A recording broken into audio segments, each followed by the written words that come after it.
Generally लोग पूछते हैं कि सर ग्राफ्ट क्या होता है। बहुत सारे लोग कंफ्यूज होते हैं हेयर ट्रांसप्लांट में कि कितने हेयर लगने वाले हैं, कितने ग्राफ्ट लगने वाले हैं, कितने नंबर ऑफ हेयर या ग्राफ्ट आएंगे। तो कुछ क्लिनिक अलग अलग उनको गाइड करते हैं, तो एक क्लैरिटी नहीं आती कि कोई तो बोल रहा है कि 4000 ग्राफ्ट में इतना कॉस्ट आएगा, कोई बोलता है कि 4000 हेयर में इतना कॉस्ट आएगा, तो कॉस्ट का मिसमैच होने लगता है। तो बहुत सारे पेशेंट जब हमसे कंसल्ट करते हैं या हमारे वीडियोस देखते हैं और वहाँ पे उनके क्वेरीज आते हैं तो वो हमें डालते हैं ये क्वेरीज। तो आज हम इसी टॉपिक को डिस्कस करेंगे।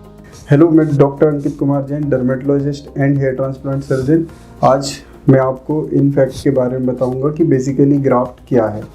तो हेयर ट्रांसप्लांट एक सर्जरी है जिसमें आपके सिर के पीछे के हिस्से या डोनर एरिया से, जहाँ पे DHT असर नहीं करता है, उससे ग्राफ्ट लेके उस हिस्से में बाल लगाए जाते हैं। यहाँ पे आपका बाल्ड एरिया होता है या जो बाल बिनेचराइज होके लॉस हो चुके रहते हैं।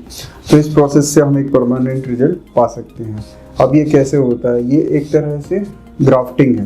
तो ग्राफ्ट क्या होता है? ग्राफ्ट एक टिश्यू होता है जिसमें उसकी blood supply, nerve supply, associated structure सारे हों, ताकि जब उसको एक जगह से दूसरी जगह शिफ्ट किया जाए तो वो वहाँ पे प्रॉपर ग्रो करे, वहाँ का पार्ट बन जाए।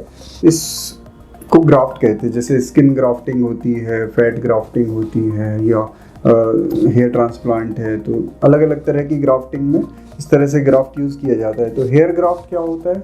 हेयर ग्राफ्ट एक हेयर फॉलिकल है जिसमें आपके हेयर का पूरा स्ट्रक्चर होता है। हेयर का शाफ्ट होता है, हेयर का बल्ब होता है, रूट होता है, उसके बाद हेयर की नर्व सप्लाई, ब्लड सप्लाई, उसकी एसोसिएटेड ग्लैंड्स, तो सारा स्ट्रक्चर हेयर का मिलके एक ग्राफ्ट बनाता है। एक ग्राफ्ट में सिंगल फॉलिकल हो सकता है, डबल फॉलिकल हो सकता है, ट्रिपल फॉलिकल हो सकता है, ये क्वाड्रपल हो सकता है। कई बार 5 से 6 फॉलिकल वाले ग्राफ्ट भी हो सकते हैं। तो एक ग्राफ्ट जब आप बोलते हो कि जब आप इम्प्लांट कर रहे हो तो ऑन एन एवरेज 2 से ढाई गुना हेयर हो जाती है। मतलब अगर हम 4000 ग्राफ्ट बोल रहे हैं तो हम मान के चल सकते हैं 8 से 9000, 10,000 तक हेयर इम्प्लांट हो रहे हैं। मतलब डेंसिटी उतने हेयर की आने वाली है। तो ये लगभग एक एवरेज होता है ग्राफ्ट का। तो ग्राफ्ट का मतलब बेसिकली एक पूरी यूनिट है जो कि जब डोनर एरिया से रेसिपिएंट एरिया में शिफ्ट होगी तो वो वहाँ पे अपना पूरा एक एटमॉस्फेयर, एक कनेक्शंस बनाएगी और वहाँ पे प्रॉपर ग्रो करेगी।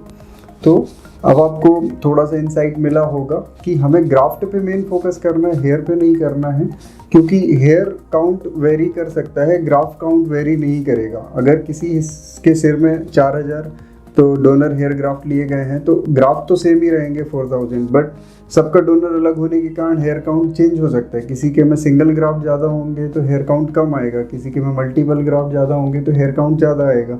तो हमें ग्राफ्ट के हिसाब से चलना चाहिए। आइडियल तरीका वही होता है, ग्राफ्ट के हिसाब से ही प्लानिंग करनी चाहिए। उम्मीद है ये जानकारी आपको अच्छी लगी होगी। अगर जानकारी अच्छी लगी तो हमारे वीडियो को लाइक और शेयर करें, चैनल को हमारे सब्सक्राइब करें ताकि ऐसी और जानकारी आपको मिलती रहे। Thank you.